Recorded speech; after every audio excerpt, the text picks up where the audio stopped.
ऐसा। अब अभी हमने कहा कि ये एक शिक्षा शास्त्र न सिर्फ शिक्षण का, न सिर्फ परीक्षण का, न सिर्फ मूल्यांकन का, बल्कि संपूर्ण शिक्षा शास्त्र, शिक्षा से संबंधित जितनी भी गतिविधियां हैं सबके मूल में टैक्सोनॉमी ऑफ एजुकेशनल ऑब्जेक्टिव्स है। चाहे वो आवश्यकताओं की सूची बनाना हो, हर राष्ट्र बल्कि हर व्यक्ति, हर परिवार, हर समुदाय इन प्रक्रियाओं से होकर गुजरता है। जो जागरूक समाज है, वो जागरूक व्यक्ति है, वो जागरूक जो व्यवस्था है, कि पहले एक सामान्य जीवन से लीजिए और उसको फिर शिक्षा के क्षेत्र में ले चलेंगे, क्योंकि हर चीज जीवन के लिए है। सो जीवन से आरंभ हो, जीवन तक आकर उसका अंत हो। सामान्य जीवन में भी हम पहले अपनी आवश्यकताओं की पहचान करते हैं, उसके बाद हम उनकी पूर्ति के लिए नीतियां बनाते हैं। नीतियां बन जाने के बाद हम कुछ लक्ष्य निर्धारित करते हैं, दूरगामी लक्ष्य, नजदीक के लक्ष्य, जिसको short term goals and long term goals कहते हैं अंग्रेजी में। यहां तक तो जीवन के हर क्षेत्र में होता है। मैं सोच रहा हूं मैसूर में एक रहने की जगह हो, तो ये मेरी आवश्यकता है। 15,000 रुपए प्रति माह मैं किराया देता हूं। किसी ने कहा कि उतना आप ईएमआई भरेंगे तो 25-30 साल के बाद घर वो आपका हो जाएगा। तो मेरी नीड है अब कि मैसूर में एक अपना घर हो, तो उसके लिए मैंने नीति निर्धारित करनी चाहिए कि कहीं प्लॉट लेना है कि फ्लैट लेना है, अपना घर बनाना है जिसका छत अपनी हो, आकाश अपना हो। आमतौर पर ये भावना होती है खासकर महिलाओं की। तो अब हो गया कि अब एक प्लॉट लेना पहले चाहिए, तो बाद में घर बनेगा। तो शॉर्ट टर्म लक्ष्य मेरा हुआ गोल प्लॉट लेना, लॉन्ग टर्म होगा उसके ऊपर 1-2 कमरे का एक घर बनाना। तो यहां तक जीवन के हर क्षेत्र में हम करते हैं। आगे बढ़ने पर हम शिक्षा के अपने क्षेत्र में आते हैं, जिसमें हम लगे हुए हैं, हम उसके सदस्य हैं, हम उसकी रोटी खाते हैं, रोटी नहीं मक्खन भी खाते हैं क्या। तो आवश्यकताओं की पड़ताल के बाद नीतियों का निर्धारण होता है। नीतियां निर्धारित हो जाने के बाद उनको लागू करने के लिए लक्ष्य बनाए जाते हैं। लक्ष्य निर्धारित हो जाने के बाद उसी अनुसार पाठचर्या बनाई जाती है, जो कुरिकुलम जिसको अंग्रेजी में कहते हैं। पाठचर्या में घोषित लक्ष्यों, नीतियों, आवश्यकताओं के आलोक में पाठ्यक्रम तैयार किए जाते हैं, जो सिलेबस कहलाते हैं। पाठ्यक्रम में जो घोषित उद्देश्य होते हैं, उन उद्देश्यों के मद्देनजर रखते हुए उनको पाठ्य पुस्तकें तैयार करवाई जाती हैं, की जाती हैं। पाठ्य पुस्तकों में जो विषय वस्तु होती है, कंटेंट जो होता है, उसके अनुरूप कक्षा में पढ़ाई होती है। पढ़ाई होती है, शिक्षण होता है, तो अधिगम होता है। कम हो, ज्यादा हो, अधिगम होता है। और शिक्षण और अधिगम की प्रक्रिया पूर्ण हो जाने के बाद आपको मूल्यांकन के लिए जाना पड़ता है, क्योंकि आपको उसका फल घोषित करना है, परिणाम घोषित करना है। उस बच्चे की तरक्की अगली कक्षा में होगी कि नहीं होगी, ये निर्णय करना है। किसको क्या ग्रेड मिला, किसको कितने अंक मिले, कौन किस डिवीजन में आया, ये आपको तय करना होता है। तो सर्टिफिकेशन के लिए इवैल्यूएशन। अब फिर चलिए, ये तो सीमित क्षेत्र में आ गए, क्लासरूम सिचुएशन, स्कूल के प्रांगण में। फिर चले जाइए समाज या पूरे राष्ट्र के जीवन में। मूल्यांकन के परिणामों की रोशनी में जागरूक राष्ट्र, जागरूक समाज फिर अपनी आवश्यकताओं पर एक पुनर्दृष्टि डालता है। अब तब उसको मालूम होता है कि इनमें आवश्यकताएं बढ़ गई हैं, या हो सकता है कमी हो गई, जो कुछ भी हो, आवश्यकताओं के ऊपर का पुनरावलोकन करता है समाज। सरकार, व्यवस्था, समाज से बाहर कोई चीज नहीं है। समाज कहने से सब आता। तो नई आवश्यकताएं हमारे सामने आ जाती हैं, और जब आवश्यकताएं नई होती हैं तो पुरानी नीतियों से काम नहीं चलता। इसीलिए आप देखते हैं कि हमारे जीवन काल में, और आप में से कई लोग होंगे, ये बहुत दिनों त्रेता की बात नहीं है, हमारे सामने तीन शिक्षा नीतियां मोटे तौर पर आ गई हैं। कौन कौन? तथाकथित नई शिक्षा नीति 1986, और ये राष्ट्रीय शिक्षा नीति 2020 जो अभी लागू हो गई, जिसके अंदर हम चल रहे हैं। और इस बीच में नेशनल करिकुलम फ्रेम, राष्ट्रीय पाठ्यक्रम प्रारूप फ्रेम का क्या करेंगे हिंदी मालूम नहीं, प्रारूप, अंग्रेजी नेशनल करिकुलम फ्रेमवर्क, जो विशेष तौर पर स्कूली शिक्षा के लिए था।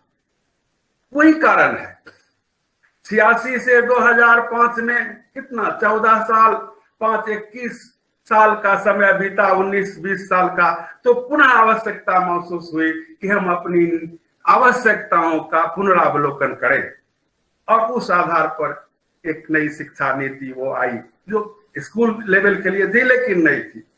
फिर 86 से लेकर आज तक दौड़िए, 14 साल हो गया वो सदी, और ये 21वीं सदी के 20 साल, 34-35 साल में फिर हमें आवश्यकता महसूस हुई एक राष्ट्र के तौर पर कि फिर से हमारी आवश्यकता, क्योंकि आवश्यकताएं हमारी बदल गई, तो हमारी नीति बदले, तो ये फिर नई शिक्षा नीति या राष्ट्रीय शिक्षा नीति आई।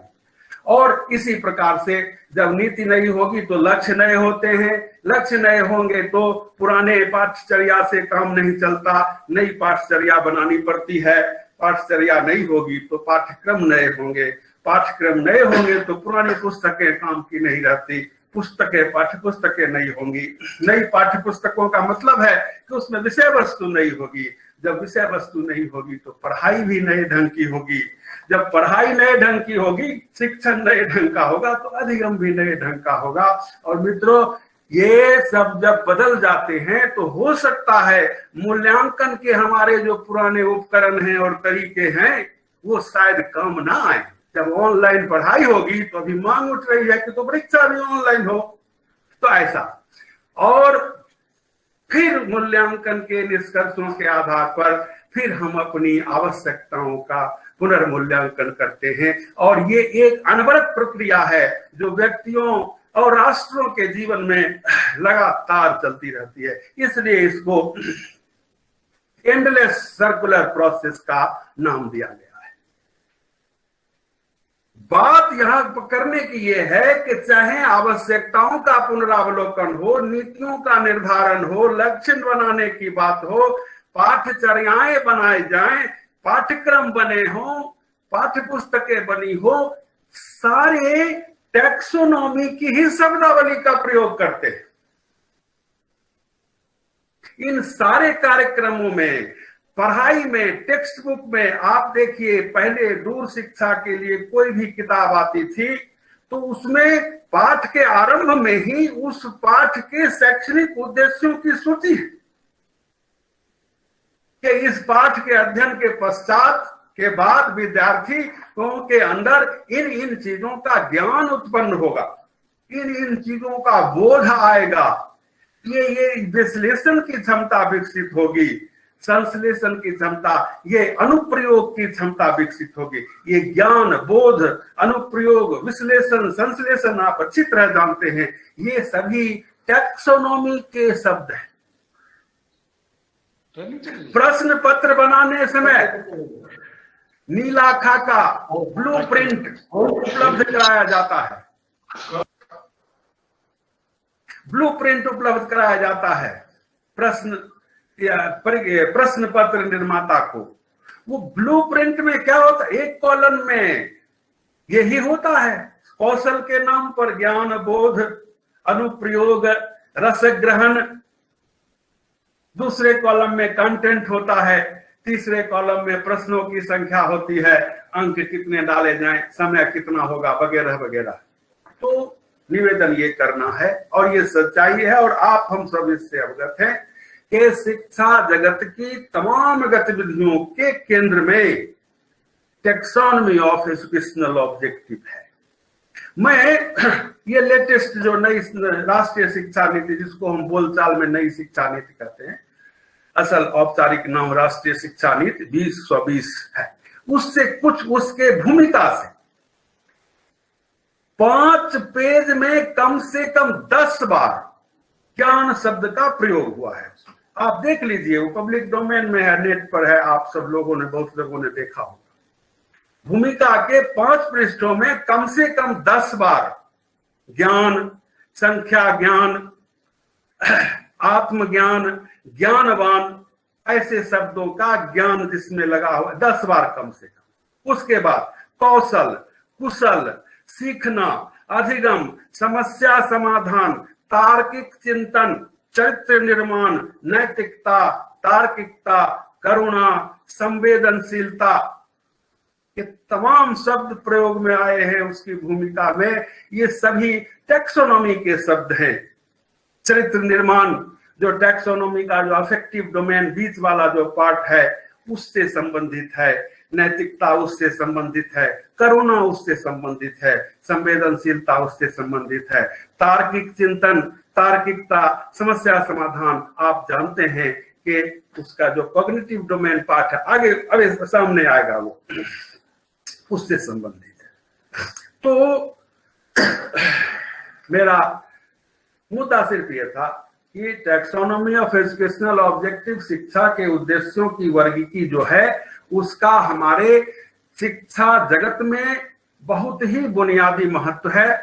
शिक्षा से संबंधित तमाम गतिविधियां, आवश्यकताओं की पहचान से लेकर नीतियों के निर्धारण तक, लक्ष्य तय करने तक, पाठचर्या निर्माण हो, पाठ्यक्रम निर्माण हो, पाठ्य पुस्तक तैयार करना हो, पढ़ाई हो, अधिगम हो, मूल्यांकन हो, हमारे तमाम कार्यक्रमों के मूल में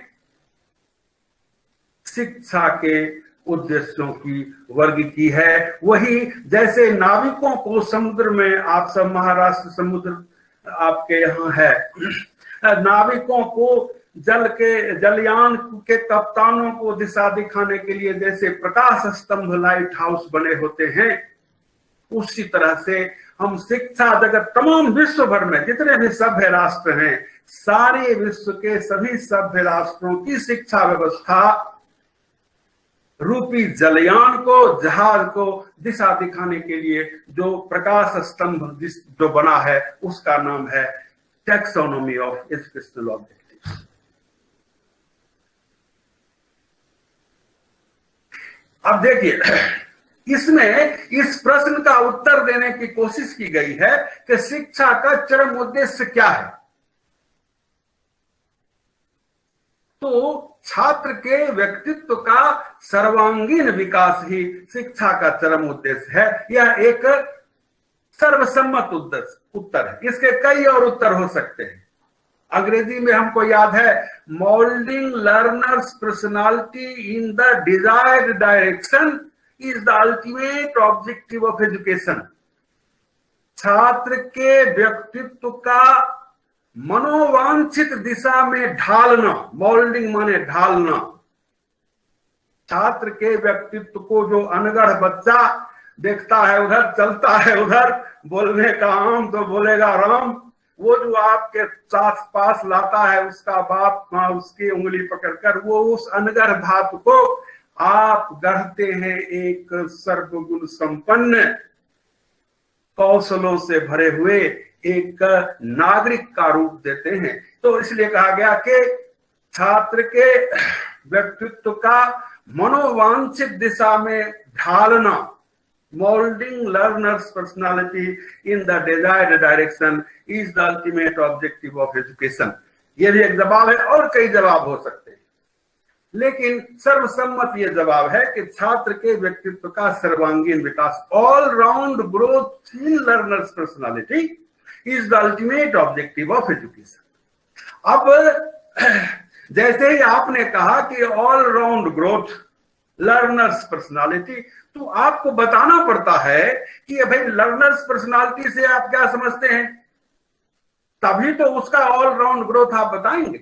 पिछले कार्यक्रम में इसी की चर्चा कर रहा था मैं, वो मलयालम का कार्यक्रम था तो उसमें अंग्रेजी में बोलना पड़ा। तो मेरे ध्यान में उदाहरण आया कि जिस तरह से आप एक पेड़ लगाते हैं, कोई बिरवा छोटा पौधा, और उसके चारों तरफ मिट्टी को साफ करते हैं, उसमें खाद डालते हैं और पानी डालते हैं। तो कोई पूछ बैठे कि भाई क्यों खाद डाल रहे हैं, क्यों पानी डाल रहे हैं, तो आप कहेंगे कि इससे ये वृक्ष के रूप में विकसित होगा। तो पूछेगा कि वृक्ष मतलब क्या, वो बच्चा पूछ सकता है। तो आपको बताना चाहिए कि वृक्ष का मतलब होता है कि उसकी जड़ें होती हैं जो धरती के नीचे होती हैं, आमतौर पर दिखाई नहीं पड़ती। फिर एक तना होता है, तने से डालियां निकलती हैं, डालियों में पत्ते लगते हैं, फूल लगते हैं और अल्टीमेटली उसमें फल लगते हैं।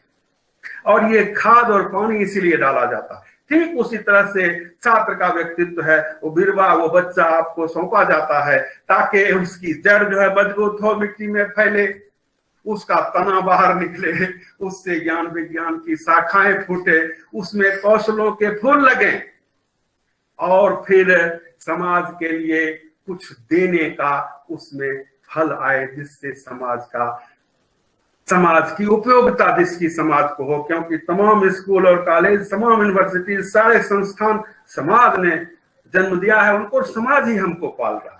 तो हम सामाजिक आवश्यकताओं की उपलब्धि की पूर्ति के लिए डॉक्टर, इंजीनियर किस लिए पैदा करते हैं हमारे शिक्षण संस्थान, ताकि वो सड़कों का, पुलों का, भवनों का, बंदरगाहों का, हवाई अड्डों का निर्माण करें। डॉक्टर इसलिए हम बनाते हैं कि ताकि रुग्ण जो मानवता है उसकी सेवा हो, रोगों का निदान हो। तो ये है। तो साहब, तो इसी तरह से छात्र के व्यक्तित्व के बारे में कहा गया कि विकास ही इसका उद्देश्य है। तो सवाल उठ गया कि व्यक्तित्व क्या है। दरवाजा लगा दीजिए। व्यक्तित्व क्या है?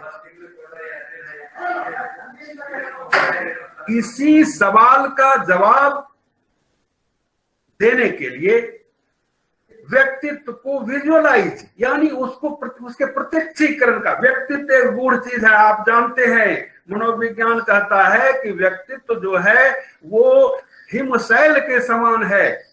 समुद्र में जैसे बर्फ के बड़े बड़े पहाड़ होते हैं, और जो दिखाई पड़ता है हमारा व्यक्तित्व, चेहरा, मोहरा, सूट बूट, हंसना, बोलना, झुकना, उठना, ये हिमशैल का शिखर मात्र है। और व्यक्तित्व का 90% हिस्सा अवचेतन में, गहन अंधकार में डूबा रहता है। उस व्यक्ति को भी नहीं मालूम होता कि उसके व्यक्तित्व के क्या क्या पहलू। लेकिन इतनी गहन चीज को, लेकिन जब हम उसको अध्ययन का विषय बनाएंगे तो हमको उसको विजुअलाइज करना ही पड़ेगा। आधा हो, अधूरा हो, हमारे यहाँ कहा गया, आपके यहाँ भी कहा गया है कि नादान, something is better than nothing, अंग्रेजी वालों ने कहा। तो वही समथिंग है। व्यक्तित्व से क्या तात्पर्य है? इसको देखने और दिखाने के लिए ही शिक्षा के उद्देश्यों के वर्गीकृत का निर्माण किया गया। उसकी जड़ क्या है, उसका तना क्या है, उसकी शाखाएं क्या हैं, उसका फल क्या है, ये तमाम चीजें इसको दिखाने के लिए ही वर्गीकृत का निर्माण किया गया है, ताकि सर्वांगीण विकास की अवधारणा को समझा जा सके। ये तय किया जाए कि सर्वांगीण विकास हुआ कि आधा विकास हुआ कि चौथाई हुआ कि नहीं हुआ। यही है आपके सामने जो विद्यार्थी के, मनुष्य के व्यक्तित्व का है, लेकिन हमारी चर्चा में विद्यार्थी ही है, हमारे केंद्र में विद्यार्थी है। विद्यार्थी के व्यक्तित्व के 3 अंग माने गए। पहला अंग संज्ञानात्मक पक्ष, जो अंग्रेजी में कॉग्निटिव डोमेन कहलाता है। दूसरा भावनात्मक पक्ष, जो अंग्रेजी में अफेक्टिव डोमेन कहलाता है। और तीसरा मनोदैहिक पक्ष, जो साइकोमोटर डोमेन कहलाता है। इसके और अंग प्रत्यंगों की बात करेंगे, उससे पहले इसका परिचय हो जाए कि ये जो संज्ञानात्मक पक्ष है, कॉग्निटिव डोमेन ऑफ टैक्सोनॉमी, इसका निर्माण 1948 से 1956 के बीच हुआ। 8 साल होते हैं मोटे तौर पर। और जैसा कि हमने कहा कि बेंजामिन एस ब्लूम उस समिति के मुखिया थे, और डेविड आर क्रथाल और बीबी मासिया उनके 2 सहायक थे, और लोग भी होंगे लेकिन इन तीनों का नाम आता है। और 1948 से ये काम शुरू हुआ, 1956 में जाकर पूरा हुआ और ये छपकर आया सामने। हैंडबुक नंबर 1 इसको कहा गया, कॉग्निटिव डोमेन। 8 साल देखिए, 6 कौशलों के निर्धारण में ऑफ कोर्स इनके और अंग उपांग हैं, ज्ञान के 5-7 और उपांग हैं, बोध का कोई उपांग नहीं है। 3 प्रक्रियाएं हैं जिनके द्वारा किसी छात्र का, किसी व्यक्ति का बोध सामने आता है। अनुप्रयोग का कोई उपांग नहीं है, सिर्फ उसकी परिभाषा दी गई है कि ट्रांसलेटिंग एनी रूल, थ्योरी और principle into action is application. किसी भी सिद्धांत या नियम को व्यवहार में लागू करना ही अनुप्रयोग है। एनालिसिस के 3 उप विभाग बताए गए, उसके सिंथेसिस के भी 3, मूल्यांकन का शायद नहीं, लेकिन कुल मिलाकर ये 18-20 से ज्यादा नहीं होगा। 6 मुख्य अवयव संज्ञानात्मक पक्ष के, ज्ञान, बोध, अनुप्रयोग, विश्लेषण, संश्लेषण, मूल्यांकन, और इनके 2-3 बच्चे, तो 18 हुआ औसत। ऑफ कोर्स उसको परिभाषित किया गया है, उसको विश्लेषित किया गया है, उसके उदाहरण दिए गए हैं, उसके परस्पर संबंधों की व्याख्या, ये सब है। लेकिन ये तमाम चीजों को तैयार करने में ब्लूम जैसे महारथी को शिक्षा जगत के वो एक समय में जाइंट माने जा रहे, हिंदी में कहेंगे तो कहेगा राक्षस। तो देखिए यही भाषाओं का सांस्कृतिक पक्ष है। जाइंट कहने से अंग्रेजी में बहुत अच्छा माना जाता है, हमारे यहाँ राक्षस कहेंगे तो कहेगा। जो भी हो, वैसे महापुरुष को जिनकी की क्रैथॉल जैसे, मासिया जैसे सहायक थे, 8 वर्ष का समय। ये इस चीज की महत्ता को दिखाता है। वो लोग समय काटने वाले लोग नहीं थे, हम लोगों की तरह के एक प्रोजेक्ट पकड़ा गया उसको खींचते चले जा रहे, ऐसा। ठीक साहब, 1956 से फिर भावात्मक पक्ष, अपने अफेक्टिव डोमेन के ऊपर काम शुरू हुआ, और पता नहीं कैसे ठीक फिर 8 साल का समय लगता है। आप देख लीजिए, 1956 से 1964 में handbook number 2 affective domain taxonomy सामने आई। इसके भी कुल वही 18-20 अवयव होंगे, उप अवयव 5 मुख्य हैं: ग्रहण, अनुक्रिया, मूल्यन, संगठन, चरित्रधारिता, जो अंग्रेजी में receiving, responding, valuing, organisation and characterisation है, और सबका 2-3 और वही 18-20 8 साल का समय लगा। उसके बाद से इन लोगों ने काम बंद कर दिया, कारण वही बेहतर बता सकते हैं। 64 के बाद काम बंद।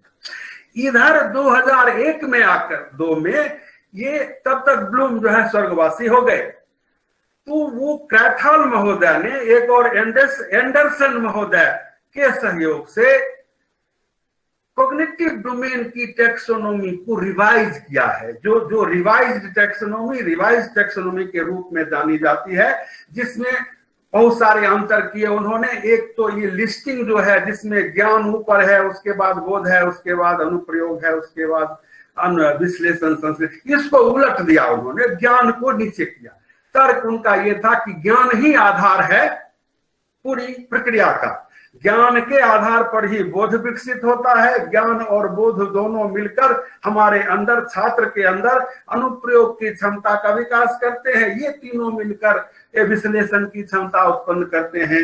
ये चारों मिलकर हमें संश्लेषण के योग्य बनाते हैं। संश्लेषण माने कुछ निष्कर्ष निकालने की क्षमता, ability to deduce, conclude something, ये सब मिलकर मूल्यांकन के योग्य हमको बनाते हैं। और भी कुछ परिवर्तन है कि सिंथेसिस को सबसे ऊपर किया गया, इसका नाम बदल दिया गया, क्रिएटिंग नाम कर दिया गया, मूल्यांकन को क्रिएटिंग के नीचे रखा गया।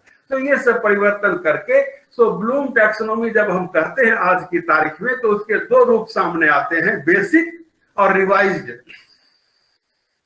हम लोगों की मान्यता है कि जहां चर्चा हो तो पहली चर्चा में बेसिक की बात हो, आगे अगर फिर किसी और कार्यक्रम में, जैसे ट्रेनिंग के देखिए कम से कम 3 लेवल होने चाहिए, बेसिक, इंटरमीडिएट और एडवांस।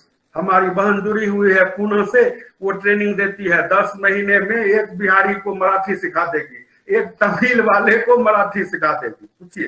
तो 3 लेवल है उनके यहाँ। तो अगर नेक्स्ट लेवल पर फिर बात हो तो फिर रिवाइज की बात होगी। पहली बात में, पहली मुलाकात में बेसिक्स की ही हम बात, तो ऐसा। और ये वो भाई साहब जो थे क्रैथहॉल साहब, उनको चाहिए था, अच्छा क्या हुआ, ये कॉग्निटिव डोमेन टैक्सोनॉमी बन जाने, छप जाने के बाद हैंडबुक नंबर 156 से उस समिति की संरचना में सर रद्दो बदल हो। अब ब्लूम साहब जो अध्यक्ष थे वो साधारण मेंबर बने और क्रैथहॉल को अध्यक्षता करने का मौका आज भी यूनिवर्सिटीज में है, अब चला है। हमारे समय में तो जो एक बार अध्यक्ष बन गया, या तो गोलोक जाएंगे या फिर अवकाश ग्रहण करेंगे, उपाय नहीं। अब तो रोटेशन सिस्टम, तो शायद रोटेशन, तो जो भी हो। तो ये जैसे कॉग्निटिव डोमेन टैक्सोनॉमी का श्रेय ब्लूम महोदय को दिया जाता है, वैसे अफेक्टिव का श्रेय क्रैथहॉल को जाता है। तो इनको रिवाइज करना था तो अपना करते। अब मेरी समझ से, मेरी छोटी बुद्धि में 10-12 बरस हो गए मुझको ये इसमें, मतलब क्या बोले आपको, सर खपाते हुए काली जी, मुझे लगता है इसमें प्रॉब्लम्स ज्यादा है, उनको इसको छूना चाहिए। तो खैर जो भी हो, वो एक चर्चा अलग है। तो साहब ये टैक्सोनॉमी का काम 64 में बंद हो गया। उसके बाद जो मनोतय है कि आज साइकोमोटर डोमेन की टैक्सोनॉमी है, उसका निर्माण, जैसे नहीं होता कोई चीज अनसॉल्व रहती है तो बहुत लोग आते हैं हाथ लगाने। हड़प्पा की, मोहनजोदड़ो की जो लिपि है वो आज तक पढ़ी नहीं गई, तो वो एक चैलेंज है। तो बहुत से लोग, इसमें एक शास्त्र होता है, क्या कहते हो, लिपि वैज्ञानिक को, भाषा विज्ञान में लिपि विज्ञान एक विज्ञान है। तो अनेक लिपि वैज्ञानिक अभी तक वैज्ञानिक आ रहे हैं, उसमें जो राजमाइश करते। तो इन लोगों ने कॉग्निटिव और अफेक्टिव टैक्सोनॉमी डिजाइन कर दी, साइकोमोटर नहीं किया। तो उसको करने के लिए कई लोग मैदान में आए, जिनमें से 3 लोगों के नाम मुझे मालूम है, और भी होंगे। 2 महिलाएं थी, दोनों अमेरिका की थी, दोनों ने 72 में ही हाथ आजमाया। एक का नाम मिसेस ए.जे. हैरो था, दूसरी का नाम मिसेस ई.जे. सिम्पसन है।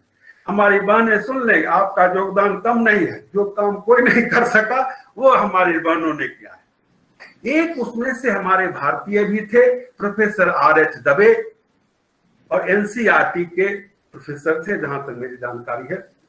उन्होंने भी एक टैक्सोनॉमी ऑफ साइकोमोटर डोमेन जो डिजाइन की, हम उसी को मानते हैं। कारण कई हैं, 2 है मुख्य। एक तो सीनियरिटी में पहले हैं, 1969 में वो कर चुके थे, इन लोगों ने 72 में किया। दूसरे हमारा शुद्ध देशवासी है, अगर उनके किए को, उनके काम को हम नहीं मान्यता देंगे तो दूसरा कौन बैठा। और लंदन से छपी है ये भी किताब, ऑक्सफोर्ड यूनिवर्सिटी प्रेस लंदन से ये किताब छपी है, दबे साहब। तो दबे साहब ये टैक्सोनॉमी जो है, जो इमिटेशन, मैनिपुलेशन, प्रिसिशन आर्टिकुलेशन और ऑटोमेटाइजेशन जिसके लेवल्स हैं, वो दबे साहब की डिजाइन की हुई टैक्सोनॉमी। और हम जब टैक्सोनॉमी की बात करते हैं तो हम इसी टैक्सोनॉमी की बात करते हैं। 2 पार्ट, ब्लूम और क्रैथहॉल का, तीसरा साइकोमोटर। कुल मिलाकर देखिए 16 इसमें कौशल बताए गए। ज्ञान एक कौशल है। बाद में जो रिवाइज किया अब क्रैथहॉल ने, तो ज्ञान नाम बदलकर उसको रिमेम्बरिंग कर दिया, क्योंकि रिमेम्बरिंग एक कौशल है। मैं इस उम्र में अब उस कौशल से धीरे धीरे वंचित हो रहा हूं। मुझे लोगों के नाम, जगहों के नाम, है ना, ये सब अब कम याद रहते हैं। बचपन के साथ के खेले हुए साथियों के नाम मैं भूलता हूं। So remembering is a skill. Everybody cannot remember. देख लेगा पूरा दुनिया, पूछेगा कुछ नहीं, ऐसा। तो ये उसी तरह से ग्रहण करना एक कौशल है। कहावत हिंदी में आप भी सुने होंगे, हिंदी से आपका तो बड़ा, हमारी तो बहनों का संबंध है, जो सारा रामायण पढ़ गए और सीता किसकी जोरू। एक 9 दिन की कथा होती है रामायण की, 7 दिन की भागवत की। पूरे 9 दिन सुनने आता था, बिल्कुल पंडित जी के सामने बैठे, पूरा सिर हिलाए, मतलब फुल रिसीविंग उसकी हो रही थी। लास्ट में पंडित जी की विदाई हो रही थी, सब लोग अपना कुछ तो कहा बाबा एक बात हमारी समझ में आई तो आप पूछ लेते, आप तो अब जा रहे हैं। बाबा ने कहा पूछो भाई। कहा सीता सीता बार बार करते थे आप, सीता कौन? ये देखिए, so receiving is a skill, responding is a skill, और वैल्यूइंग और ऑर्गेनाइजेशन तो स्किल है ही है। उसी तरह से अनुकरण एक कौशल है, प्रचालन मैनिपुलेशन, आजकल पूरा हमारी व्यवस्था देखिए मैनिपुलेशन पर ही चल रहा है। 10-10 पोस्ट है, 3 आदमी काम कर रहा है, पूरा सो मैनिपुलेशन कौशल है, परिशुद्धता तो कौशल है ही है। अर्जुन सिर्फ चिड़िया का शरीर नहीं, सिर भी नहीं, चोंच भी नहीं, उसकी सिर्फ आंख देखता था, उस आंख में ही उसका तीर जाकर लगता था। इसी का नाम है प्रिसिशन। 16 कौशल है, और आदर्श स्थिति यही कल्पित की गई कि एक खास कालावधि आपके चरणों में, शिक्षकों के चरणों में, शिक्षण संस्थाओं में, किसी कोर्स में गुजारने के बाद 10 बरस हो मैट्रिक पास, 2 बरस और कर गया इंटर कर गया, 3 बरस और हो गया तो ग्रेजुएट हो गया, 2 बरस और हो गया तो पोस्ट ग्रेजुएट हो गया, 2 बरस और कुछ लिख लिया 100-200 पेज तो एमफिल कर गया, पीएचडी कर।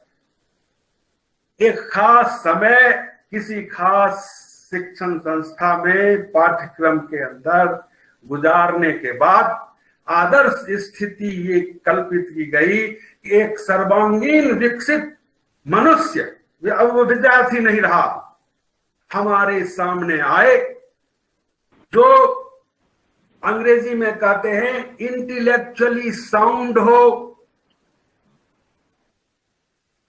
इमोशनली बैलेंस्ड हो, बौद्धिक रूप से मजबूत, भावनात्मक रूप से संतुलित और शारीरिक रूप से सक्षम हो। इसी को व्यक्तित्व का सर्वांगीण विकास, all round growth of learners personality माना। और आप सबके सामने मैं शेयर कर सकता हूं, जैसा हमारे इंचार्ज साहब ने बताया, तरह तरह के पाला पड़ता है प्रतिभागियों से, कहीं संस्कृति नहीं मिलती, कहीं भाषा नहीं मिलती, हर जगह हर उदाहरण नहीं चलता। आप देखें कि पता नहीं संयोग है कि हमारे 2 सबसे बड़े नायकों में, महानायक कहने से बड़ी प्रॉब्लम होती है, महानायक तो कई लोग बन बन के बैठे, राम और कृष्ण में कृष्ण को पूर्णावतार माना गया है क्योंकि वह 16 कलाओं से युक्त थे। आप गिन लीजिए, 16 कलाएं यहाँ आपके सामने है, 6 कॉग्निटिव डोमेन की, 5 अफेक्टिव की और 5 साइकोमोटर। 16 कलाओं से परिपूर्ण होगा वह विद्यार्थी, छात्र, मनुष्य जो हमारी शिक्षण अधिगम की, मूल्यांकन की अग्नि से तप कर जो बाहर निकलेगा। और इसी को ऑल राउंड ग्रोथ कहा गया। इसलिए आपके लिए बिल्कुल ही हाल की बात है, इसीलिए आपके यहाँ कंटिन्यूअस एंड कॉम्प्रिहेंसिव इवैल्यूएशन की शुरुआत की गई थी, क्योंकि वर्तमान इवैल्यूएशन में सिर्फ और सिर्फ या 90% जो जोर है, फोकस है, वो कॉग्निटिव डोमेन स्किल्स पर है। मैंने आज तक कोई, मैं बहुत सही परीक्षा, मैंने ज्यादा परीक्षा भी नहीं दी है क्योंकि पास करता चला गया, आज तक मैंने एक भी प्रश्न ऐसा नहीं देखा जिसमें कि मेरी भावनात्मक कौशलों का कोई जांच होती हो। एनसीसी ऑप्शनल था, एक दिन मैं गया, बहुत दूर दौड़ाया, कल दूसरे रविवार से मैंने जाना छोड़ दिया। एनएसएस में गया, जंगल में ले गया, रात भर में मच्छरों ने खाया, वो सब ऑप्शनल था। हमारी शिक्षा व्यवस्था का 90% फोकस जो है सिर्फ और सिर्फ कॉग्निटिव डोमेन पर है। बाकी 2 डोमेनों को हम अंग्रेजी में कहते हैं टेकन फॉर ग्रांटेड। हम ये मान लेते हैं कि क्लासरूम में कॉग्निटिव स्किल्स जो है, नॉलेज, अंडरस्टैंडिंग वगैरह को डेवलप कर देंगे तो वो जो है अफेक्टिव वगैरह अपने आप डेवलप हो जाएगा। जैसे रानी लक्ष्मीबाई, तो चांद बीबी, तो किन्नूर चन्नम्मा, हाँ, इनके ऊपर कुछ कविता, कुछ कहानी पढ़ा देंगे तो छात्रों, खासकर लड़कियों के बीच देशभक्ति की भावना खुद पैदा हो जाए। उसके लिए ज्यादा चिंता करने की जरूरत नहीं। न पढ़ाते समय हम उसकी चिंता करते हैं और न जांचते समय उसका हमको एक प्रश्न बनाते हैं। और एक और बात मैं आपसे कहूं, प्रश्नों के द्वारा भावनात्मक कौशलों की जांच नहीं हो सकती, उसके लिए अलग अलग से उपकरण है, लेकिन हमारे फोकस में ही नहीं है। आपके यहाँ शुरू भी हुआ था लेकिन फिर वो बंद हो गया, तो चलो उस पर हमें कोई चर्चा नहीं। बात सिर्फ ये है कि जिस all round growth of learners personality की बात करते हैं, उस ऑलराउंड के अंदर छात्र के व्यक्तित्व के तीनों ये पक्ष, संज्ञानात्मक, भावात्मक और मनोदैहिक, आते हैं। कुल मिलाकर 16 इसमें कौशल हैं, उनमें से अधिकांश का विकास होना चाहिए। इन तीनों डोमेन्स में संतुलित विकास होना चाहिए। शरीर से खूब बलशाली हो जाए, भावना उसके कब्जा में ही नहीं, अकल के उसके कुछ आए ही नहीं, उसके दिमाग में कुछ घुसे ही नहीं, वैसा नहीं चाहिए। अकलमंद इतना हो लेकिन हमेशा रुग्ण रहे, अस्पताल में ही भर्ती रहे, उस अकलमंद से समाज को, परिवार को क्या काम, वो तो बर्डन है, ऐसे तो नहीं हुआ। तो ऐसा अभावनात्मक ही हो, हमेशा सूर का पद शायद हिंदी में पढ़ते हैं कि अंजलि पट सुखत नहीं कबहू, उर्बिच पहद पनारे, नित दिन बरसत नैन हमारे। ऐसी भी भावुकता नहीं चाहिए। एक संतुलित विकास होना चाहिए। Intellectually sound, emotionally balanced and physically fit. हर किसी को दारा सिंह और कौन है वो खल्ली, और खल्ली बनाना नहीं काम है, लेकिन फिजिकली फिट होना ताकि समाज की सेवा। तो ऐसा मित्रों, ये टैक्सोनॉमी बनने से पहले भी पढ़ाई लिखाई चलती थी, इसमें कोई शक नहीं। अपने यहाँ तो अनादिकाल से, जब लिपि भी नहीं, लिखने की भी शुरुआत नहीं हुई थी, तब से पढ़ाई होती थी। पेड़ के नीचे बैठकर, कोपीन पहनकर ऋषि मुनि और विद्यार्थी बैठकर, वो मुंह से बोलते थे, वो कान से सुनते थे, उसी का नाम श्रुति और स्मृति पर ये होती थी पहले भी। तो ये जो कॉग्निटिव डोमेन से जो रिलेटेड एस्पेक्ट्स हैं, जो अवयव हैं, तत्व हैं, उनको इंटेलेक्ट के रूप में जाना जाता था। और थिंकिंग से, चिंतन से, तार्किक चिंतन से, जिसको आजकल लॉजिकल थिंकिंग कहते हैं, इसका वो से इंटेलेक्ट पार्ट माना जाता था। ये पहले भी था। इतना ये इस तरह से क्लासिफाइड नहीं था, इस तरह से इलेबोरेट नहीं था, इस तरह की लिस्टिंग कहीं नहीं थी। लेकिन intellect aspect of intellectual properties का लीजिए, स्किल्स का लीजिए, वो फैकल्टीज का लीजिए, ये था। और भावनात्मक पक्ष जो है उसको एटीट्यूड के रूप में पहले भी जानते थे, जिसके अंदर के उसकी विनम्रता आती थी, नियमितता आती थी, मित्रों के साथ कैसा बर्ताव करता है, शिक्षक के प्रति कम से कम आदर नहीं है तो जो भी वो प्रदर्शित कम से कम करता है कि नहीं करता है, वगैरह वगैरह बातें, नियमितता हमने कहा आती थी। और साइकोमोटर डोमेन ये आज का नहीं है, एनसीसी वगैरह, एनएसएस इधर चला है लेकिन एनसीसी आज की नहीं है। इसके अंदर तमाम और फिजिकल स्किल, डांस है, ड्रामा है, गेम्स है, स्पोर्ट्स है, शूटिंग है, हॉर्स राइडिंग है, टाइपिंग, साइकिलिंग, बोटिंग, स्विमिंग। इस सूची में आजकल नया जुड़ गया है बाबा जी का योगा। जो भी फिजिकल स्किल्स जितने हैं तो वो पहले भी थे, ऐसा नहीं है। लेकिन इस तरह की लिस्टिंग और उनको हासिल करने का इस तरह से स्टेपिंग नहीं थी। लेकिन पहले भी ये चीजें थी, इन्हीं के आधार पर पहले भी पाठचर्याएं बनती थी, भाई पाठ्यक्रम होते थे, पाठ्य पुस्तकें होती थी, पढ़ाई लिखाई होती थी, ऐसा। तो ये इसका महत्व है। अब समय भी हो गया। अब इसकी एक आध और विशेषता मैं बतलाऊं। एक सबसे बड़ी विशेषता जो मेरी नजर में है, इस पूरी जो लिस्टिंग है, स्टेपिंग है, कि वास्तविक जगत में हम देखते हैं कि प्रक्रिया और उत्पाद, प्रोसेस एंड प्रोडक्ट बिल्कुल अलग अलग चीजें हैं। ठीक, हो सकता है प्रोसेस चलता रह जाए, प्रोडक्ट कुछ सामने ना आए, ऐसा होता है। 7 दिन हम देखते हैं प्रोसेस ही चलता रहता, प्रोडक्ट कुछ नहीं है। उसको हमारे यहाँ बिड़बल की खिचड़ी कहते हैं। पेड़ के ऊपर डाल पर उसने बांध दी हंडी, उसमें रख दी चावल, तेल, पानी, कुछ भी, नीचे वो आग जला रहा था। वो कभी बनेगी खिचड़ी की प्रक्रिया तो है, हंडी है, उसके अंदर सामान है, चावल है, दाल है, पानी है, हल्दी है, नमक है, और आग भी चल रही है, नीचे जलनी चाहिए ना, नीचे जल रही है, लेकिन वो खिचड़ी कभी नहीं बनी। तो वास्तविक जगत में, भौतिक जगत में हम देखते हैं कि प्रोडक्ट, प्रोसेस और प्रोडक्ट अलग अलग चीजें हैं, लेकिन टैक्सोनॉमी में हम देखते हैं कि ये एक साथ, अंग्रेजी में कहने में सुविधा होती है, देखिए हिंदी में कहने से अनुवाद करना पड़ता है, टर्म्स का अनुवाद खेल नहीं है, आप करेंगे कुछ हो जाएगा कुछ। अभी हमने कहा ना जैंट थे, अगर हिंदी और यहाँ तक मराठी में हम बात करें तो राक्षस चला, तो आप देख लीजिए कितनी बड़ी समस्या है। तो अंग्रेजी में कहता हूं, अब मुझे थोड़ी सी ही अंग्रेजी आती है जितना काम चलाने के लिए चाहिए, तो अंग्रेजी में कहते हैं कि these are the, you see, knowledge, understanding, application, analysis, synthesis, receiving, responding, valuing, organizing, characterization, imitation, manipulation, precision, articulation, automation. These are the steps of the process of learning. At the same time, these are learning outcomes also. ज्ञान सीखने की पहली, ज्ञान माने जानना, और ये ध्यान दीजिए, ये हमारा पूर्वी सभ्यताओं का ज्ञान नहीं है।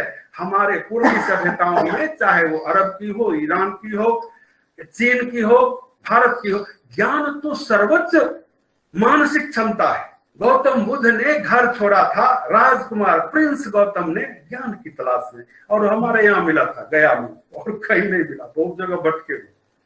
तो पूर्वी विचारधारा में ज्ञान सबसे बड़ी चीज है, लेकिन उनके यहाँ ये मेड इन यूएस है ना, शुरू में हमने कहा, पश्चिम में ज्ञान मतलब जानना। अब इसे भी देखिए, संस्कृत में क्या है, ज्ञान, संस्कृत वाला पक्का जो संस्कृत बैकग्राउंड, वो ज्ञान नहीं ज्ञान बोलता है। तो ज्ञान, जान, आप ब्रेश कुमार को जानते हैं, आज की तारीख के बाद से आप कहेंगे हम जानते हैं, मैसूर में कोई संस्था है, वहां कुछ करते हैं और टैक्सोनॉमी वगैरह पर कुछ बातचीत वो चलाते हैं, तो जान गए मुझको, यही ज्ञान है पश्चिमी पॉइंट ऑफ व्यू से। Knowledge is the lowest of the lower level ability of cognitive behaviour. तो ज्ञान सीखने की पहली सीढ़ी है। अब ज्ञान लर्निंग आउटकम भी हम लिखते हैं एजुकेशनल ऑब्जेक्टिव्स में कि इस पाठ को पढ़ने के बाद छात्र के अंदर इन चीजों का ज्ञान होगा। बोध दूसरी सीढ़ी है, ज्ञान के बोध उत्पन्न होता है। ज्ञान जब एक सीमा से ऊपर हो जाता है तो बोध परिवर्तित हो जाता है। तो हम लिखते हैं कि बोध उत्पन्न हो, तो इसलिए हमने कहा कि वास्तव में ये इस डॉक्यूमेंट की एक विलक्षणता है कि संसार के ये भौतिक जगत के नियमों का उल्लंघन करती है कि भौतिक जगत में प्रक्रिया और उत्पाद दो अलग अलग चीजें हैं। यहां हम देखते हैं कि एक साथ ये ज्ञान अर्जन की प्रक्रिया है और दूसरा फिर झमेला हो गया, हिंदी में बोलने लगे तो। So at the same time they are the steps of the process of learning, at the same time these are the learning outcomes. So ये हो गया।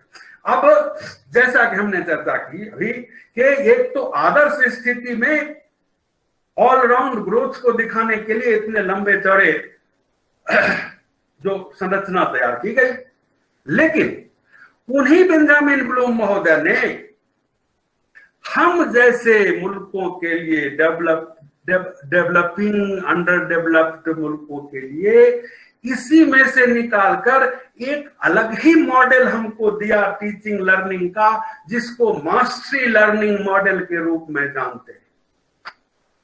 कन्नड़ा में कहते हैं जो अथी मूर्ति चिक्का कीर्ति दोड्डा, ये उल्टा है, नाम है दोड्डा, दोड्डा नाम बड़ा, नॉलेज सॉरी क्या मास्टरी लर्निंग मॉडल। लेकिन अगर वास्तव में आप देखेंगे तो मास्टरी का मतलब है किसी भी सब्जेक्ट में कि मनोदैहिक पक्ष से साफ कुछ लेना देना नहीं, अफेक्टिव डोमेन स्किल्स से भी कोई खास मतलब नहीं। 16 आना कह लीजिए फोकस उनका, हमारा मास्टरी लर्निंग टीचिंग मॉडल का है कॉग्निटिव डोमेन पर, उसमें भी सिर्फ 3 स्किल्स पर, knowledge, understanding and application, analysis, synthesis और इवैल्यूएशन की क्षमता अगर विकसित हो गई, जैसे कोई चीज नहीं वो क्या चीनी गुड़ बनाते हैं, चीनी बनाते हैं, आपके यहाँ तो खूब है गन्ने की खेती, हमारे यहाँ थोड़ी बहुत होती है, तो चीनी बनाने के क्रम में वो एक छोआ निकलता है, बहुत दुर्गंध उसमें होती है, वो तरल पदार्थ मैल कह लीजिए, उसको बाय प्रोडक्ट कहते हैं, उससे बड़ी नशीली चीजें बनती है। तो खैर जो कुछ भी, तो ये बाय प्रोडक्ट के रूप में मास्टरी लर्निंग मॉडल में ये माना गया है कि हमारा जोर छात्र में किसी भी विषय का ज्ञान, बोध और अनुप्रयोग की क्षमता विकसित करने के लिए होगा। वो करने के क्रम में अगर विश्लेषण संश्लेषण की क्षमता विकसित हो गई तो हो गई, तो कोई बात नहीं। मिनिमम पास मार्क्स 35 है ना हमारे यहाँ, 45 जो भी हो मिनिमम है। मास्टरी लर्निंग मॉडल उसी का नाम है, और उसी इन्हीं ब्लूम महोदय का दिया हुआ है, जो उन्होंने हमारे जैसे देशों के लिए बनाया था। और आपकी सूचना के लिए बता दूं कि ब्लूम महोदय 1957 से 5% से 1959, मेरे जन्म से 1 साल पहले वो निकल गए यहां से, उनको मालूम होगा। 2 साल तक भारत सरकार के, नेहरू जी के जमाने में भारत सरकार के शैक्षणिक सलाहकार थे। और लोगों का यह मानना है कि आधुनिक भारतीय शिक्षा व्यवस्था की नींव के पत्थर जो है, संगे बुनियाद, फाउंडेशन स्टोन्स, उन्हीं महोदय की देखरेख में रखे गए। उन्हीं ने हमको हमारे लिए मास्टरी लर्निंग मॉडल दिया। हमारी शिक्षा व्यवस्था उसी के तहत चल रही है, जिसमें ज्यादा से ज्यादा जोर कॉग्निटिव डोमेन स्किल्स पर है, उसमें से भी ये 3। तो इसलिए मैंने पिछले भी कार्यक्रम में कहा था, हम यहाँ कोई क्रांति लाने, उन महापुरुषों के किए हुए वो सुधारने के लिए नहीं बैठे। हम सब मुलाजिम हैं, हमें जो फ्रेमवर्क दिया जा रहा है हमको उसके अंदर काम करना, उसमें पूरी ईमानदारी क्षमता से हमको काम करना है। तो आप जो प्रश्न जो बनाएंगे अंतिम दिन, वो भी आप, मैं कहूं ना कहूं, आप इन्हीं तीनों कैटेगरीज में प्रश्न बनाएंगे। हमारे ये 500वां प्रोग्राम होगा, ऑनलाइन में भी 25वां या 20वां प्रोग्राम है, और शुरू से जोड़े तो 500वां प्रोग्राम होगा। और यही एक्टिविटीज हम हर प्रोग्राम में करते हैं। तो बने हुए क्वेश्चन कम से कम 25-30 हजार में देख चुका हूं, मतलब ऐसा नहीं कि उसमें सब कुछ मेरी आंखों से गुजरा। अक्सर सवाल इन्हीं तीनों कैटेगरी के इर्द, क्योंकि हमारा माइंडसेट उसी तरह से है, हम उसी मॉडल में जी रहे हैं, ऐसा है। उसमें मेरा सिर्फ ये निवेदन होगा कि ज्ञान आधारित प्रश्न बनाना कोई बहुत बड़ी चुनौती नहीं है। कोई भी प्रश्न, अगर वो प्रश्न है, प्रश्न होने की न्यूनतम आवश्यकताओं को पूरा करता है, तो वो नॉलेज बेस्ड क्वेश्चन होगा। मुंबई को पहले किस नाम से जानते थे? तो बम्बई। महाराष्ट्र की राजधानी कहाँ है? तो मुंबई। ये बोध प्रश्न है। संत नामदेव जी महाराज के गुरु कौन थे, जिन्होंने उनको सगुण मार्ग से निर्गुण मार्ग की ओर उन्मुख किया? थोड़ा डिफिकल्ट क्वेश्चन हो गया। संत ज्ञानदेव जी। तो कोई भी सवाल, ज्ञानदेव जी का बहन का क्या नाम था तो मैं भी भूल गया, छोड़िए। कोई भी सवाल अगर सवाल है तो नॉलेज बेस्ड क्वेश्चन ही होगा। एप्लीकेशन बेस्ड, अनुप्रयोग आधारित प्रश्न बनाना भी बड़ा सरल है कि हमारे विज्ञान के ज्यादा से ज्यादा प्रश्न अनुप्रयोग आधारित ही होते हैं। मैथमेटिक्स के प्रश्न अनुप्रयोग, ट्रिगोनोमेट्री के प्रयोग प्रश्न, ज्योमेट्री के प्रश्न, विज्ञान के अधिकांश प्रश्न, अगर आप न्यूटन के व्यक्तित्व कृतित्व की बात पूछ दे तो अलग मसला है, लेकिन विज्ञान के अधिकांश प्रश्न अनुप्रयोग आधारित होते हैं। हमारे पास भी व्याकरण जो है वो एक तरह का विज्ञान ही है। व्याकरण के प्रश्न अधिकांश अनुप्रयोग आधारित ही होते हैं, क्योंकि अनुप्रयोग की परिभाषा क्या है? नियमों को व्यवहार में बदलना। व्याकरण के प्रश्न क्या होते हैं? स्त्रीलिंग को पुल्लिंग बनाइए, पुल्लिंग को स्त्रीलिंग, एक वचन को बहुवचन, बहुवचन को एक वचन, समानार्थी, विपरीतार्थी, अनेकार्थी, वाक्य बनाओ, संधि विच्छेद करें। ये तमाम नियम हैं इनके बने हुए। ऐसे नहीं संधि विच्छेद होता है, नियम है। तो नियमों का व्यवहारिक रूप में अनुपालन ही अनुप्रयोग है। तो व्याकरण के संबंधित प्रश्न आप जो भी बनाएंगे वो ज्यादा से ज्यादा वो अनुप्रयोग कैटेगरी में है। सबसे बखेरा झमेला है अंडरस्टैंडिंग के प्रश्न बनाने में, बोध प्रश्न। क्योंकि क्या होता है कि अधिकांश प्रश्न निर्माता दावा करते हैं कि ये बोध प्रश्न है, लेकिन उसकी अगर जांच की जाती है कड़ाई से तो या तो वो ज्ञान प्रश्न नॉलेज बेस्ड क्वेश्चन साबित हो जाता है या फिर एप्लीकेशन की तरफ वो लुढ़क जाता है।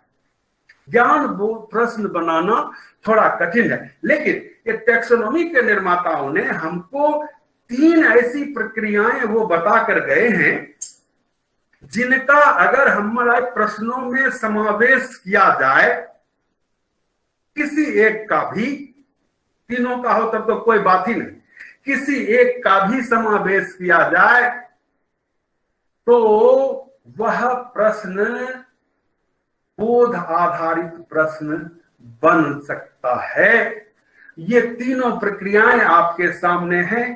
ट्रांसलेशन यानी अनुवाद, इंटरप्रिटेशन यानी निर्वचन, और एक्स्ट्रापोलेशन मतलब बहिर्वेशन। अनुवाद आप जानते हैं, किसी एक भाषा की सामग्री को दूसरी भाषा में अभिव्यक्त करना ही अनुवाद है। लेकिन इस दौरान उस व्यक्ति का, विद्यार्थी कह लीजिए, उसका बोध उभर कर सामने आ जाता है, और जब कोई चीज सामने आ जाएगी तभी आप उसका मापन कर सकते हैं। मेजरमेंट ही तो है, इवैल्यूएशन मेजरमेंट, पहली से ही मेजरमेंट है। प्रश्न पूछते हैं, वो जवाब देता है, वो मेजरमेंट है, और जवाब जो देता है वो उसकी औकात है, सामने आ जाता है। तो ट्रांसलेशन के दौरान व्यक्ति की और हमारी बातचीत के केंद्रीय विद्यार्थी की बोध सामने आ जाता है, और जब सामने आएगा तो मापन हो जाएगा। दूसरी प्रक्रिया है इंटरप्रिटेशन। काम चलाने के लिए इसको व्याख्या हम कहते हैं, हालांकि इंटरप्रिटेशन व्याख्या से ऊंची चीज है। फिर भी तो जितने भी सप्रसंग व्याख्या वाले प्रश्न होते हैं और हमारे बड़े जाने पहचाने प्रश्न हैं, वो बोध आधारित प्रश्न कहलाने के लायक हैं, क्योंकि बिना किसी वस्तु के बोध के आप उसकी व्याख्या नहीं कर सकते, और सप्रसंग व्याख्या तो हरगिज नहीं कर सकता जब तक पाठ उसने सही से पढ़ा ना हो तब तक। तो इसलिए कहा इंटरप्रिटेशन व्याख्या से ऊंची चीज है, फिर भी व्यवहार में व्याख्या ही इसको मानकर सो व्याख्या वाले, सप्रसंग व्याख्या वाले प्रश्न बनाएंगे तो वो प्रश्न होंगे। एक्स्ट्रापोलेशन सुनने में बड़ा भारी भरकम होता मालूम पड़ता है, लेकिन ये बड़ी सरल चीज है कि उपलब्ध डेटा के आधार पर, नए डेटा, उपलब्ध निष्कर्षों के आधार पर या तथ्यों के आधार पर नए निष्कर्ष निकालना, यही बहिर्वेशन है। इसका सबसे सरल उदाहरण है, आप प्रश्न, ये जनरल नॉलेज की कैटेगरी में हालांकि चला जाएगा, ये जो रीजनिंग वाले जितने भी प्रश्न होते हैं, नहीं, ये 2, 4, 6 फिर 0 या डैश, तो क्या होगा 8, क्योंकि 2-2 का इसमें इंक्रीमेंट चल रहा है। यही 2, 4, 6 उपलब्ध डाटा इतना ही है, तथ्य इतने ही बताए गए, इसके आगे उसमें कुछ नहीं बताया गया। लेकिन उपलब्ध तथ्यों और उनकी बढ़ोतरी की जो टेंडेंसी है, जो पैटर्न है उसके आधार पर अगर वो निष्कर्ष निकाल लेता है कि 2 है, 4 है, 6 है, तो इसके बाद 8 होगा, 10 होगा, 12 होगा। यही एक्स्ट्रापोलेशन है। एक्स्ट्रापोलेशन के जरिए उसका बोध सामने आया, क्योंकि बिना बुनियादी तथ्यों को समझे बिना और उनकी व्यवस्था को, उनके अरेंजमेंट को, उनके पैटर्न को समझे बिना कोई 10 नहीं लिख सकता, 8 नहीं लिख सकता। तो इसलिए हमारे टैक्सोनॉमी के निर्माताओं ने ये सुझाव दिया है कि ज्ञान आधारित प्रश्न बनाना सबसे सरल है, अनुप्रयोग आधारित प्रश्न बनाना हमारे लिए बड़ा सरल है। हम जो साहित्य के शिक्षक हैं, अध्यापक हैं, कि बस व्याकरण के चरण में चले जाइए, आपके अधिकांश प्रश्न अनुप्रयोग आधारित ही निकल के आएंगे। बोध आधारित प्रश्न में झमेला होता है कि बनाता है बोध करके चला जाता है ज्ञान में, या उधर चला गया अनुप्रयोग में। उससे बचने के लिए ये सलाह दे गए हैं हमारे टैक्सोनॉमी के निर्माता, वो मैं आपके साथ साझा कर रहा हूं कि अपने प्रश्नों में या तो अनुवाद या फिर क्या बहिर्वेशन, एक्स्ट्रापोलेशन, या फिर इंटरप्रिटेशन, या शॉर्ट में एक्सप्लेनेशन की एक्टिविटीज को डालें। वो प्रश्न बोध प्रश्न का कहलाने का हकदार हो जाएगा। बहुत बहुत धन्यवाद।